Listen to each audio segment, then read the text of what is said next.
আমরা মুসলিমরা আজ অনেক বেশি কামনা বাসনা নিয়ে ব্যস্ত। এমন একটা পরিস্থিতিতে, এমন একটা সময়ে আজকে এসে আমরা উপস্থিত হয়েছি যা অকল্পনীয়। আমাদের চারপাশের পরিবেশ দিনকে দিন যেন ভয়াবহ রূপ ধারণ করতেছে। নবী করিম সাল্লাল্লাহু আলাইহি সাল্লামের সেই ভবিষ্যৎবাণী, শেষ জমানার সেই ভবিষ্যৎবাণীর দিকে আমরা অনেক ধাপ এগিয়ে এসেছি। আমাদের সতর্ক হওয়া অত্যন্ত জরুরি। আমাদের ইসলামের জন্য, মুমিনদের জন্য অত্যন্ত জিহাদের একটা জায়গায় এসে পৌঁছে আছি। ঈমানকে ধরে রাখা অত্যন্ত কষ্টকর, এবং ঈমান ধরে রাখতে না পারলে আমাদের ধ্বংস অনিবার্য। এমন একটা সময়ে আমরা ইসলামে এসে পদার্পণ করেছি, যে সময়টা অত্যন্ত খারাপ এবং নাজেহাল। আমাদের সমাজ ব্যবস্থা, আমাদের রাষ্ট্রীয় কাঠামো, সারা বিশ্বের যে ব্যবস্থাপনা, সেখানে মুমিনদের জন্য টিকে থাকা অনেক কষ্টকর এবং অনেক জিহাদের ব্যাপার। অনেক জিহাদ করেই আমাদেরকে বেঁচে থাকতে হবে এই সময়ে, এবং আমাদের পরবর্তী সময়ে আরও ভয়াবহ অবস্থা ধারণ করবে মুসলমানদের জন্য, এবং খুব কষ্টসাধ্য হবে মুসলিমদের জীবনযাপন, জীবন চলার পদ্ধতি, জীবন চলার পথগুলো খুব সোজা হবে না। এমনই এক সময়ে আপনাদের সামনে আজকে হাজির হলাম। এমন একটা রাত আজকে, এমন একটা সময় আজকে চলে যাচ্ছে যেটা আমার জীবনে আর ফেরত আসার কোনো সুযোগ নাই।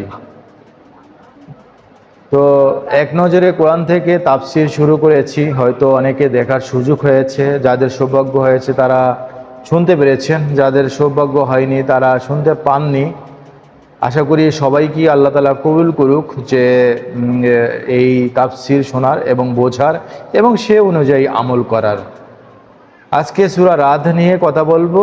সূরা রাদ, যেটা 96তম সূরা হিসাবে নাজিল হয়, নাজিলের ধারাবাহিকতায় এটা হলো 96তম সূরা, এবং কোরআন মাজিদের বিন্যাস অনুযায়ী এটি 13তম সূরা হিসাবে প্রতিষ্ঠা পেয়েছে। মাক্কি যুগের সূরা, কিছু আয়াত মদিনা যুগে নাজিল হয়, অর্থাৎ এই সূরাটা মক্কা এবং মদিনা দুই জায়গাতেই নাজিল হওয়ার কারণে এটিকে মাক্কি এবং মাদানী দুটা নামেই পরিচিত। এই যে রাদ অর্থ হলো বজ্রধ্বনি। এই সূরায় 12 ও 13 নম্বর আয়াতে বজ্রধ্বনি নিয়ে আলোচনার জায়গা পেয়েছে। বলা হয়েছে, তিনি তোমাদের বিজলি চমক দেখান ভয় ও আশা জাগাবার জন্য। তারপর তিনি আসেন ভারী মেঘমালা, তার ভয়ে ভীষণ ভীত হয়ে বজ্রধ্বনি ও ফেরেশতারা তার প্রশংসা জানায়, সাথে তার পবিত্রতা ঘোষণা করে। তো এখান থেকেই সূরার নাম হয়েছে রাদ। রাদের শানে নজুল, মক্কার দিন যতই যাচ্ছে মুমিনদের অবস্থা ততই খারাপ হচ্ছে। আল্লাহ তাআলা একের পর এক বার্তা পাঠাচ্ছেন, তার রাসূল সাল্লাল্লাহু আলাইহি সাল্লাম মুশরিকদের কাছে ইসলামের দাওয়াত পৌঁছে দিচ্ছেন, কিন্তু মুশরিকরা বারবার মুখ ফিরিয়ে নিচ্ছে।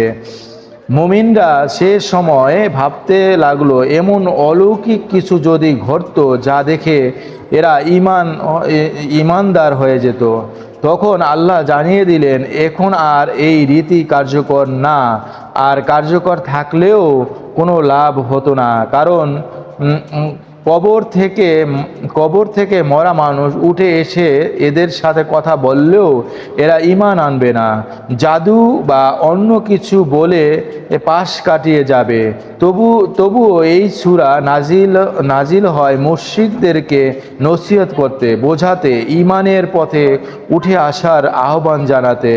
মুহাম্মদ সাল্লাল্লাহু আলাইহি ওয়াসাল্লাম যে সত্য নবী, আল্লাহ যে কথা তুলে ধরেছেন তাদেরকে পরকালে বাস্তবতা সম্পর্কে ধারণা দিয়েছেন, আর এই বোঝানোর ফাঁকে ফাঁকে দিয়েছেন কিছু সতর্ক বাণী।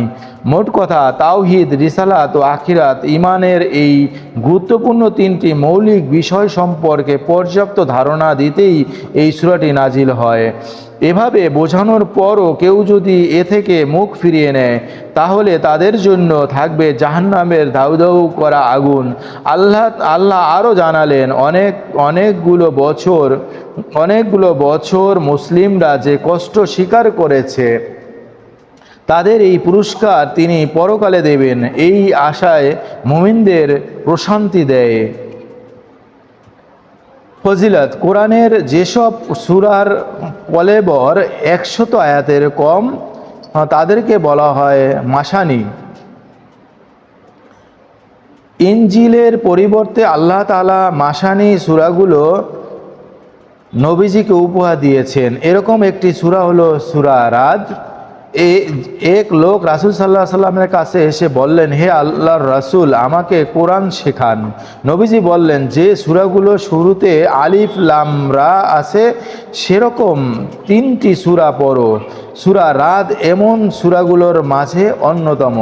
আবু দাউদ হাদিস নাম্বার 1399, ইবনুল হিব্বান 6188।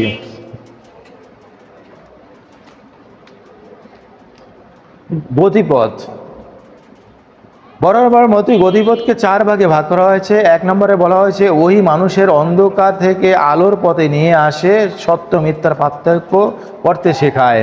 2 নম্বরে বলা হয়েছে না দেখে যে জগৎ তথা পরকাল আর জান্নাত জাহান্নামের ব্যাপারে সাবধান করে। 3 নম্বরে বলা হয়েছে কোরআন মানুষের মনোবল ও ঈমানি শক্তির উৎস।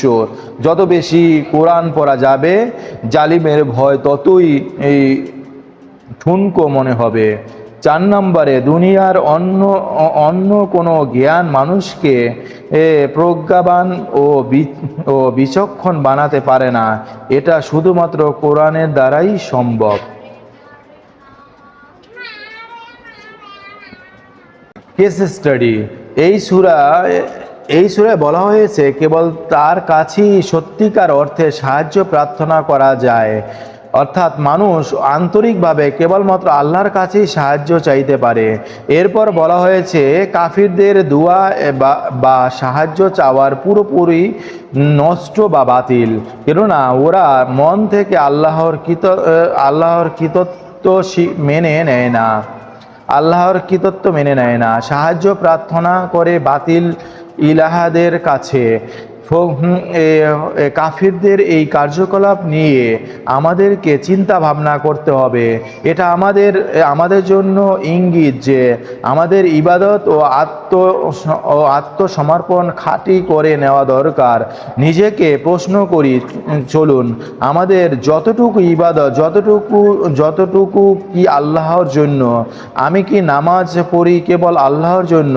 আমার দান সদকা কি কেবল আল্লাহর কাছে ভালো হওয়ার জন্য? আমার ওয়াজ নসিহত কি কেবল আল্লাহর সন্তুষ্টির জন্য? যদি উত্তম হয় হ্যাঁ, তবে আল্লাহ আমাকে অবিচল রাখুন, আর যদি উত্তম না হয় তাহলে ওই মুহূর্তেই আমাকে বদলে ফেলা জরুরি। নিজের আমলটুকুকে ভেজাল মুক্ত করে নেওয়া জরুরি। আহমদ আল মুসনাদ 23636, বাগদাদি শারহুস সুন্নাহ 4135। রিফ্লেকশন: এই সূরায় 28 নং আয়াতে বলা হয়েছে, জেনে রাখো আল্লাহর স্মরণেই হৃদয়গুলো প্রশান্ত হয়, স্থিরতা লাভ করে। এই একটি আয়াত নিয়ে ভাবলে একজন মানুষের গোটা জিন্দেগি বদলে যেতে পারে। আমাদের মন খারাপ হলে আমরা কত রকমের সমাধান খুঁজি, কিন্তু কোনো সমাধানই কাজ করে না। 2-4 দিন হয়তো মন খারাপটা এক পাশে থাকে, কিন্তু তারপরেই আবার জেগে ওঠে। এমনটাই হবার কথা। আল্লাহ নিজেই যেখানে বলে দিয়েছেন হৃদয়গুলো কেবল আল্লাহর স্মরণেই প্রশান্ত হয়, সেখানে অন্য কোনো চিকিৎসা কাজ করবে না। তাই তো স্বাভাবিক। সুতরাং যখনই আপনার মনটা অকারণ অস্থির হয়ে পড়ে, তখনই কোরআন তেলাওয়াত করুন বা নামাজে দাঁড়িয়ে যান। দেখবেন জীবনটাকে মনে হবে শিশির ভেজা এক সতেজ সকাল। বুখারী 6407, মুসলিম 779। সূরা 26 নং আয়াতে আল্লাহ তাআলা বলেন, আল্লাহ যাকে চান তার জীবিকার প্রশস্ততা দেন, আবার যাকে চান সংকুচিত করে দেন।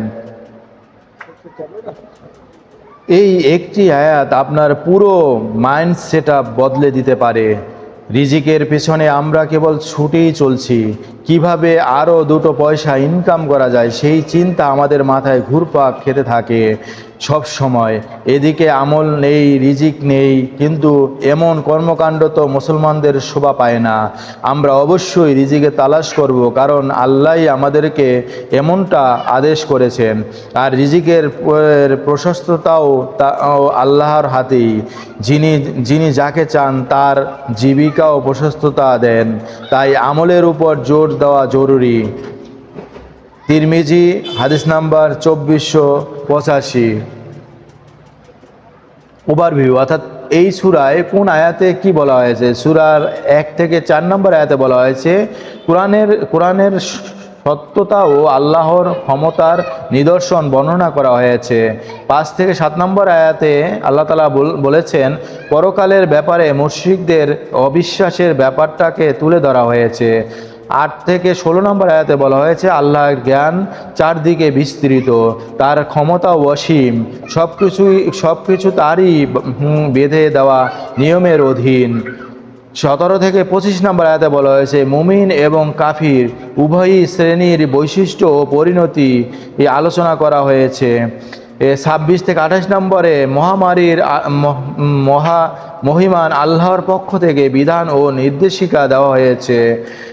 29 থেকে 30 নম্বর আয়াতে বলা হয়েছে মুমিনের পুরস্কার, রাসূল সাল্লাল্লাহু আলাইহি সাল্লামের মিশন ও কোরআন সংক্রান্ত আলোচনা এসেছে। 31 থেকে 34 নম্বর আয়াতে বলা হয়েছে কাফিরদের আচরণের ব্যাপারে আল্লাহ প্রতিক্রিয়া ও তার পরিণতি জানানো হয়েছে। 35 থেকে 37 নম্বর আয়াতে বলা হয়েছে জান্নাতের বর্ণনা, মুমিনদের পরিণতি, এই অবিশ্বাসীদের অবস্থা ও রাসূলের প্রতি সতর্কবাণী আলোচিত হয়েছে। 38 থেকে 39 নম্বর আয়াতে বলা হয়েছে যে কোনো আসমানি কিতাবের যে কোনো আয়াত বাতিল করা বা চালু রাখার এখতিয়ার একমাত্র আল্লাহর। 40 থেকে 43 নম্বর আয়াতে বলা হয়েছে রাসূল সাল্লাল্লাহু আলাইহি সাল্লামকে সান্ত্বনা দেওয়া হয়েছে এবং তার অন্তরে সাহস যোগানো হয়েছে। মোট কথা এই সূরাতে অত্যন্ত গুরুত্বপূর্ণ জিনিস তুলে ধরা হয়েছে, যেটা কাফির মুশরিকদের যে ভয়াবহ যে পরিণতি সেটার কথাতে যেমন তুলে ধরা হয়েছে, তেমনিভাবে মুসলিমদের আচরণ, মুসলিমদের কালচার কিভাবে হবে, কোন পদ্ধতিতে হওয়া উচিত, তারা কিভাবে আমরা কিভাবে আমাদের ইবাদত বন্দেগীগুলো করা উচিত, আল্লাহকে কিভাবে সন্তুষ্ট করলে আল্লাহ সন্তুষ্ট হয়, সেইভাবে আমাদেরকে সজাগ দৃষ্টি রাখতে হবে। তাহলে আমাদের জীবন হবে সফল কাম। তো আজ এই পর্যন্তই, দেখা হবে নেক্সট পরবর্তী যে সূরা, সেই সূরা নিয়ে, তাফসীর নিয়ে। সেই পর্যন্ত ভালো থাকবেন, সুস্থ থাকবেন। আসসালামু আলাইকুম ওয়া রাহমাতুল্লাহি ওয়া বারাকাতুহু।